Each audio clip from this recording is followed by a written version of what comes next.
दोस्तों आज का मेरा टॉपिक है डिओनिल टेबलेट। तमाम दोस्त जो चैनल पे नए हैं उनसे गुजारिश है कि चैनल को सब्सक्राइब कर लें और बेल आइकॉन प्रेस कर लें। दोस्तों डिओनिल टेबलेट इसकी ड्रग कैटेगरी है सल्फोनाइल यूरिया। इसके अंदर जो साल्ट है ग्लाइबेनक्लामाइड है। ये जो मैच्योरिटी ऑनसेट डायबिटीज़ मेलाइटस है, यानी जो 35-40 साल की उम्र से जो शुगर होती है तो उसमें ये टेबलेट इस्तेमाल होती है। ग्लाइबेनक्लामाइड ये 5 mg की स्ट्रेंथ में ये टेबलेट अवेलेबल है।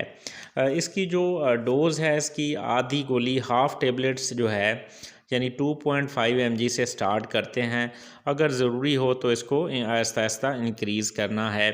तो मैक्सिमम जो है वो डेली 3 टेबलेट्स तक आप डॉक्टर के मशवरे के मुताबिक जो है वो इस्तेमाल कर सकते हैं।